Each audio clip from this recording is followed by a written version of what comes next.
Hey there y'all, welcome to the inaugural video of the Cummings Gun Works YouTube channel. Today we're going to be having a quick look at the basic care and maintenance of the Beretta 92FS. It's a gun with a lot of history, and the care and maintenance on it is very simple. It's got a wide ejection port, a nice gentle feed ramp, very reliable gun, and I look forward to sharing it with you. So let's get to it. Shooters ready? Stand by! Alright, so here we have our Beretta. Originally developed by the Beretta Corporation in 1976. It is clear. We're going to get into the takedown process. I'm going to get through this pretty quick. On the right hand side you got this button. You're going to push that in. On the left hand side you have a takedown lever right here. You're going to pull that down and the slide is just going to pop free. Just like that. A few quick notes about the firearm design itself. The recoil spring is not captured with the guide rod. They are two pieces, so when you dismantle it, when you pull it out, make sure you're careful it doesn't go flying across the room. The 92 has an interesting short recoil design for its operation, and it's got a locking block for its lockup. So this is the block right here, and the locking lugs, let me see if I can get a better light. Yeah, there we go. The locking lugs you can see right here and here. Those are what ensure that the barrel does not separate from the slide too soon. They travel backwards. That's one unit for a brief period to make sure that the gas pressure is vented out the bore, out the muzzle prior to the breech unlocking. Otherwise that pressure could be vented back on the user, which is obviously a safety concern. The way this works is you have this pin here in the back behind the barrel assembly, and that pin in the frame rests right in front of this block here. In fact, if I can get the light on it, you can see the wear mark. Yeah, right there, a bit of wear. The pin pushes against that block as the slide and barrel recoil backwards. And what that does is the pin cams against the locking block and pushes it out of the way, like that. That moves the lugs out of the way between the barrel and the slide and allows them to move independently of each other, unlocking and allow the cartridge, the spent casing, to be ejected. That just drops out like that. So, let's see, get into cleaning. First thing I like to do when I get into cleaning is the barrel. And let me hydrate. For cleaning the barrel, and I recently cleaned this, it's not very dirty, but it's all for the sake of the video, right? For cleaning the barrel, I typically like to use Hops number 9 general purpose bore cleaner. It's very commonplace stuff. You can find it at any sporting goods store. And my rod is just the plastic cleaning rod and brush that came with the gun when I purchased it, but obviously any rod and .30 caliber brush will do you just fine. I'm going to dip that in my cleaning solution, make sure it's not sopping wet. Run it down through the barrel a couple of times.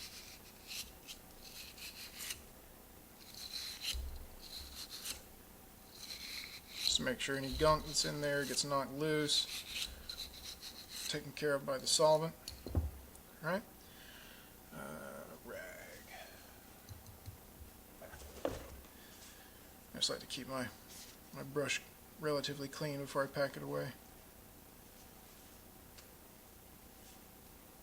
Alright, now to get all the gunk out that we just loosened up, we're just going to take a patch. I'm going to stick it on the end of the rod, run it through the bore. Just like that. You can see how it came out dirty. I'm going to do it again.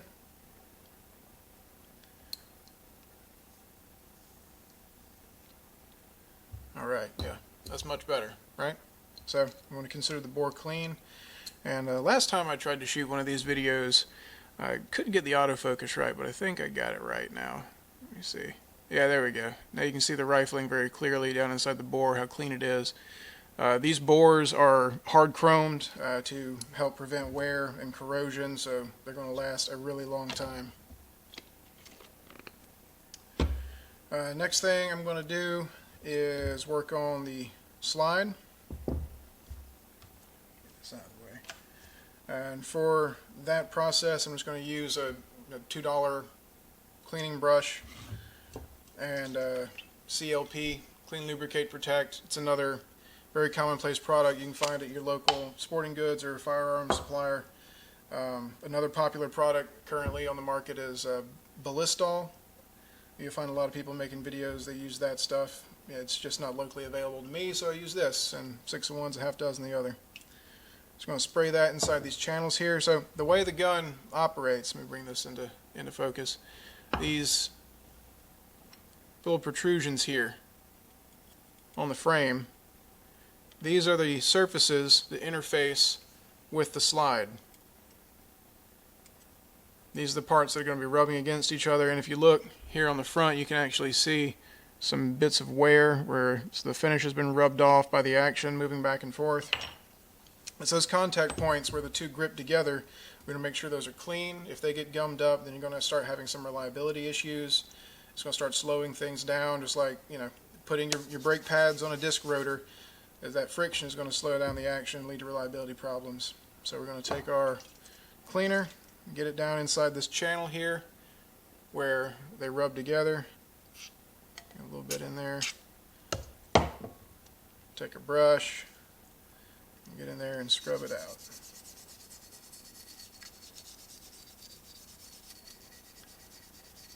The Beretta 92 operates off of a direct feed system, which is a pretty cool feeding system for getting the rounds into the chamber. I'll demonstrate that after we're done cleaning.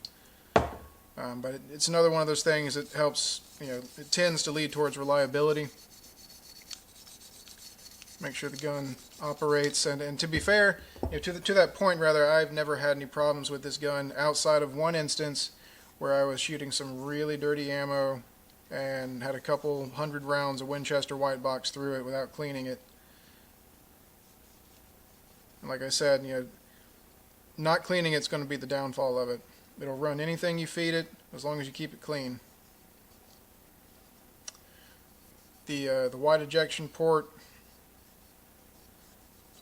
as mentioned, leads to clean ejection. You're not going to have many feeding issues, and also if you do get a jam, not having the slide on top right here is going to help make sure that you're able to see the problem and clear it effectively. So I pretty much got the channels in here cleared out. I'm going to try and get a little bit more of this excess lubricant out of here. But that's the cool thing about CLP and Ballistol is they're not only cleaners, they are also lubricants, so having a little bit left in there is not going to hurt the finish or anything, not going to hurt the gun. Okay, so that's clean. Next we're going to move on to the frame. This is an alloy frame. It's not a, you know, a polymer wonder. The whole thing is alloy. So it's got a decent weight to it. It's not as heavy as some of the military models like the M9 where they had a lot more metal components like the grip panels and the guide rod, the trigger. But it is good enough for me. You get the cleaner on there on these contact points, scrub them down good. Make sure it's all nice and clean. If you see carbon buildup, you know, just spot check your work. Get all the gunk out.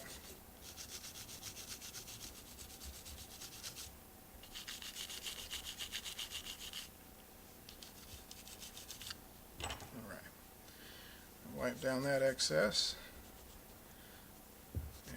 I feel like I just cleaned this thing, but you know how it is. You'll have some fun at the range, next thing you know, you're spending a couple hours at the bench cleaning 20 guns. Or is that just my problem? I can't be the only one with that problem. Alright.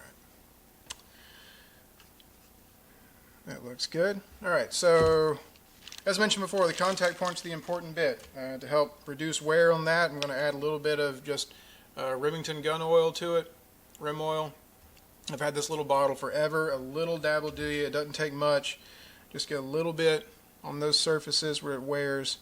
Make sure that they're lubricated. Don't use too much because that's just going to dirty it up and you're going to have to clean it again sooner. Take that with your finger, move it around all the places where it's going to need it. Just like that.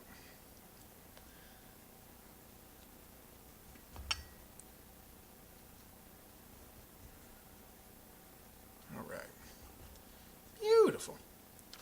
Alright, in a reassembly, you take the barrel, you insert it into the slide, into the hole in the front where it rides, drop it in, and there we go. Make sure those locking lugs fall into place. The spring goes into the front there, that front hole. Let me see if I get the angle right. There we go, that front hole right there. Be careful with this part because again, if you let go of it, it will fly across the room. And it's gonna, the end of the guide rod is gonna rest right in this notch right here, right underneath the locking bolt. So you're just gonna compress that in, push it down into its place, just like that. Okay, so for reassembly, you're gonna take the slide and see the, come on, focus for me. Yeah, you see the notches here in the back of the slide. Those will match up with the surfaces on the frame that we just lubricated here in the front. Insert tab A into slot B as such and push it together thusly. Next, you're going to pull the slide to the rear while pushing up on the slide stop. That will lock it in the rearward position.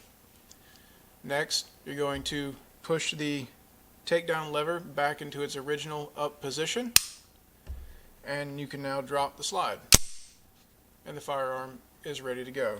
Now it's been cleaned, it's been lubricated. We're going to give it another little wipe down, a little once over to make sure that oil doesn't get on your clothes or down in your nice leather holster or anything, dirty stuff up. I'm going to test for function real quick.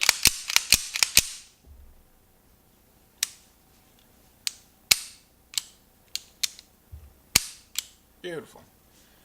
Alright, now I'll be right back. I'm going to grab a magazine. I don't have any dummy rounds, so I didn't want to keep it on hand while I went through the cleaning process. I'm going to grab a magazine real quick and show you the direct feed system and kind of what contributes to the reliability of this firearm. Alright, so here we have a loaded magazine. This is my nightstand gun. This is one I keep by my bedside to protect me against bumps in the night. The gun is currently clear.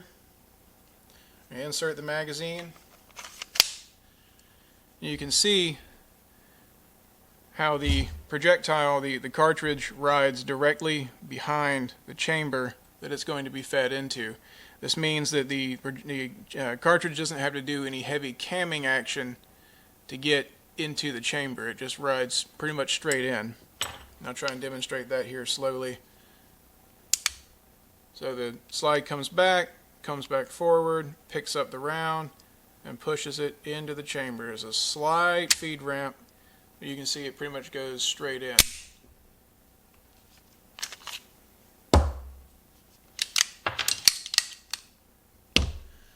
So that's the direct feed system. Is one of the things that makes this gun so reliable. I have read some reports, surveys taken from military, the U.S. Armed Forces, saying, soldier reports, we weren't happy with the reliability, didn't get very good reviews.